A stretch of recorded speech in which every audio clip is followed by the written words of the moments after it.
Friends, ఒక IPS madam ఓ విధవ మహిళ వేషం వేసుకుని జైలులోకి అడుగుపెట్టింది. ఆమెకు లోపలికి వెళ్లగానే అసలు నిజం అర్థమవుతుంది. అది కేవలం నేరస్తులకు శిక్ష ఇచ్చే స్థలం కాదు, అక్కడ అనేక మహిళలు హింసకి గురవుతున్నారని. జైలులోని ఒక ఇన్స్పెక్టర్ రాత్రిళ్లు మహిళా ఖైదీలతో తప్పుగా ప్రవర్తిస్తుంటాడు. వారిని బెదిరించి బలవంతంగా లొంగదీసుకుంటాడు. అసలు ఎందుకు ఐపీఎస్ మేడం జైలు లోపలికి వెళ్లవలసి వచ్చింది తెలుసుకోవాలంటే ఈ వీడియోని చివరి వరకు చూడండి. ఒకరోజు రాత్రి సుమారు 10 గంటల సమయంలో రాజధానిలోని తన గెస్ట్ హౌస్ లో ఐపీఎస్ భావన రాథోడ్ అధికారుల ఫైళ్ల మధ్య కూర్చొని ఉన్నారు. టేబుల్ మీదున్న ఓ ఫైల్ ఆమె దృష్టిని ఆకర్షిస్తోంది. దానిమీద గోప్యమైన మహిళా జైలు అక్రమాల నివేదిక అని వ్రాసి ఉంది. ఫైల్ ఓపెన్ చేసి మొదటి పేజీ చదివిన వెంటనే ఆమె హృదయం కలవరపడింది. దానిలో ఇన్స్పెక్టర్ రంజిత్ యాదవ్ మహిళా ఖైదీలను లైంగికంగా, మానసికంగా, శారీరకంగా హింసిస్తున్నాడని వివరాలున్నాయి. ఆమె వెంటనే నిర్ణయం తీసుకుంది. ఇంకేం ఆలస్యం చేయలేను, అధికార మార్గాలు తీసుకునే సమయం వచ్చింది. అందుకే ఆమె తానే స్వయంగా జైలులోకి ప్రవేశించాలని నిర్ణయించుకున్నారు. కాని తన అసలైన రూపంలో కాదు, ఒక 35 సంవత్సరాల విధవ. ఆమె భర్తను చంపిందన్న అబద్ధపు కేసులో అరెస్టైన మహిళగా. పేరు గౌరీ. ఆమె కోసం నకిలీ ఎఫ్ఐఆర్, నకిలీ కోర్టు రిమాండ్ అన్నీ ఏర్పాటయ్యాయి. 3 రోజుల తర్వాత ఓ పోలీస్ జీప్ పెద్ద జైలు గేట్ను దాటి లోపలికి వచ్చింది. అందులో ఓ బలహీనంగా కనిపించే మహిళ, చెదిరిన జుట్టు, చేతులకు సంకెళ్లతో ఆమె ఐపీఎస్ భావన. ఇప్పుడు ఆమె పేరు గౌరీ. ఆమెకు మొదటి రాత్రే భయానకంగా అనిపించింది. శుభ్రం లేని గదులు, పాడైపోయిన భోజనం, ముట్టడించే మహిళా గార్డులు. 2వ రోజే ఓ ఖైదీ రూబీనా 5 సంవత్సరాల నుండి జైలు శిక్ష అనుభవిస్తుంది. ఆమె గౌరీ వద్దకు వచ్చి, ఇన్స్పెక్టర్ కంటపడకు, పడ్డావంటే నాశనమైపోతావని అంది. భావన ఎందుకని అడిగింది. అతను రాత్రిళ్లు పిలుస్తాడని, వెళ్లకపోతే తినేదానిలో ఏదైనా కలిపి లొంగదీసుకుంటాడని చెప్పింది. అంతేకాదు, జైల్లో ఉన్న ప్రతి ఖైదీ వెనక ఒక విషాద కథ ఉన్నది. వారి బాధ వారి కళ్లలోనే గౌరీకే కనబడింది. ఆమె తన జాకెట్లో ఓ హిడెన్ కెమెరా పెట్టుకుని ఉంది. డ్రైవర్ సతీష్ జైలు బయట ఆమె ఆగి కోసం వేచి చూడసాగాడు. 3వ రోజు రాత్రి మొదటిసారి ఇన్స్పెక్టర్ రంజిత్ గౌరీ కంటపడ్డాడు. బలమైన శరీరం, కళ్లల్లో కామవాంఛ, ముఖంలో అహంకారం. అతను గౌరీ వద్దకు వచ్చి పేరు ఏంటి అని అడిగాడు. గౌరీ అని తలవంచి చెప్పింది. అతను ఆమె ముఖం ఎత్తి చిరునవ్వుతో అన్నాడు, బాగుంది, జైలులో కొత్త గాలి వచ్చింది. అతని ఉద్దేశం స్పష్టం, గౌరీని కూడా లొంగదీసుకోవాలని చూస్తున్నాడు. అతని వాంఛ అతని కళ్లల్లోనే కనిపిస్తుంది. ఆ రాత్రి భావన తనలో ఓ విప్లవ దీపం వెలిగించుకుంది. ఇక్కడ జరిగేది చూసి ఊరుకోలేను అని, జైల్లో ఉన్న ప్రతి వారికి న్యాయం జరగాలని, తప్పు చేసేవారిని కఠినంగా శిక్షించాలని తనను తానే ప్రమాణం చేసుకుంది. ఒక అధికారి వచ్చి 114 నెంబర్ ఖైదీని సార్ పిలుస్తున్నారు అని చెప్తాడు. 114 నెంబర్ ఖైదీ గౌరీనే. అతను ఆమెను రంజిత్ ఉండే గదికి తీసుకెళ్తున్నాడు. ఆ జైల్లోనే రంజిత్ ఆయన కోసం విలాసవంతంగా ఒక గది ఏర్పాటు చేసుకున్నాడు. గౌరీ గదిలోపలికి రాగానే ఆమెను చూసి, రా నా రాణి రా, నీకోసమే ఎదురుచూస్తూ ఉన్నా అంటూ ఆమెకి స్వాగతం పలికాడు. ఆమె తన డ్రెస్సులో ఉన్న ఓ స్మాల్ డివైస్ ను రికార్డ్ అవుతుందా లేదా అని చెక్ చేసుకుంది. అంతలో జైలు గదిలో రంజిత్ ఆమెను బలవంతంగా లొంగదీసేందుకు ప్రయత్నించగా భావన ధైర్యంగా అతన్ని వెనక్కు నెట్టేసింది. ఈ చర్యకి ఆశ్చర్యపడ్డ రంజిత్ భయమేస్తుందా అని అడిగాడు. అవునని గౌరీ సమాధానం చెప్పింది. రంజిత్ నవ్వుతూ, ఇంకా ఇప్పుడే కదా మొదలుపెట్టింది, ముందు ముందు ఇంకా చాలా ఉందని అంటూ పక్కన ఉన్న బెల్ మోగించాడు. వెంటనే గది తలుపులు తెరుచుకుంటూ రూబీనా అనే ఆఫీసర్ లోపలికి వచ్చింది.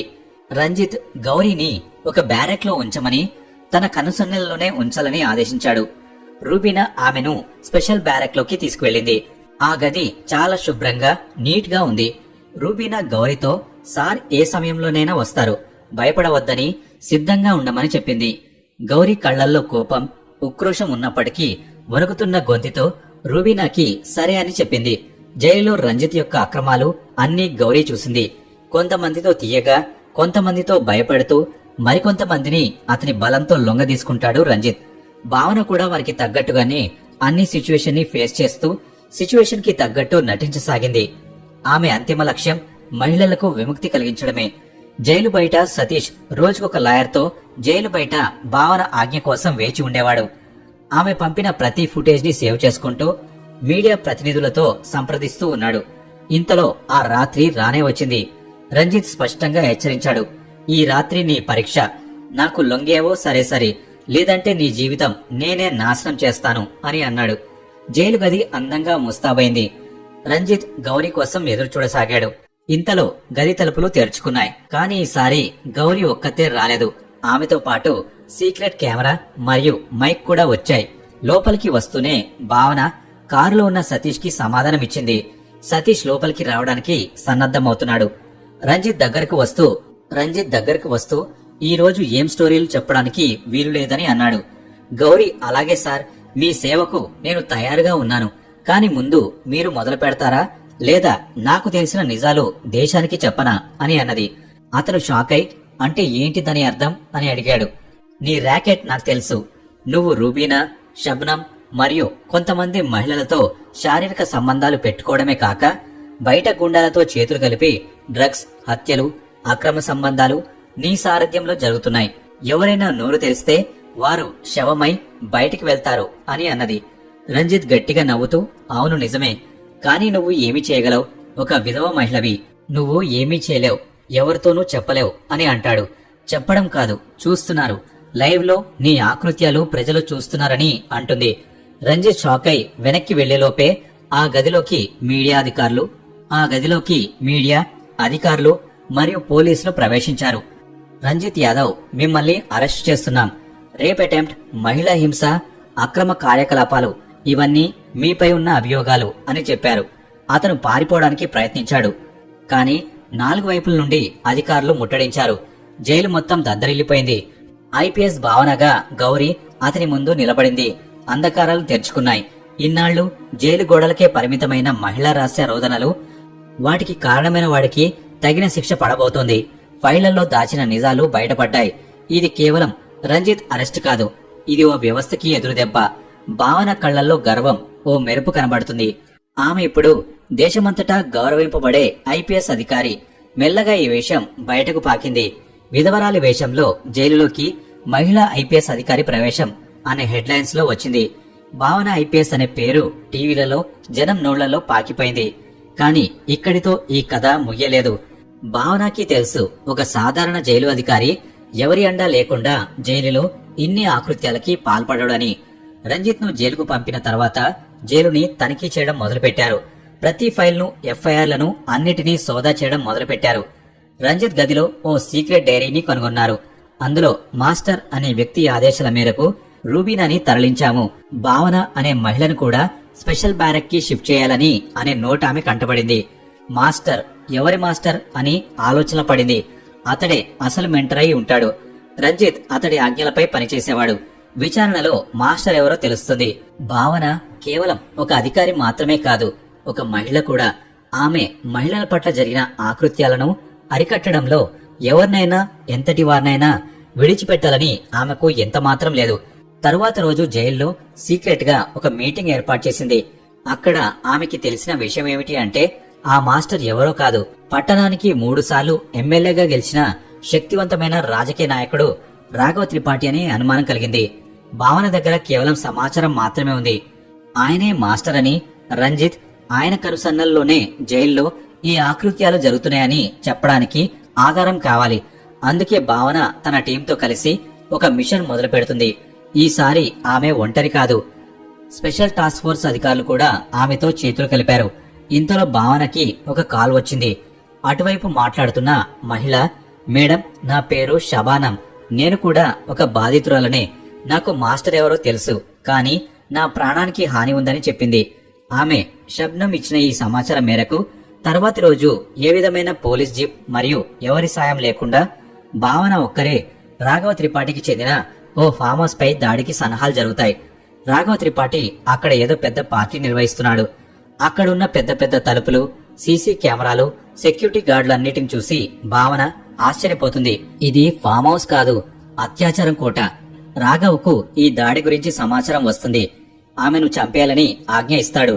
భావన జీవితమే ప్రమాదంలో పడుతుంది.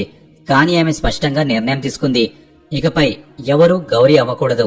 ఫామ్ హౌస్ లో చేసిన పరిశీలన, శబనం ఇచ్చిన సమాచారం, రహస్య కెమెరాలలో రికార్డైన దృశ్యాలు, ఇవన్నీ ఇప్పుడు భావన చేతిలో అత్యంత కీలక సాక్ష్యాలుగా మారాయి.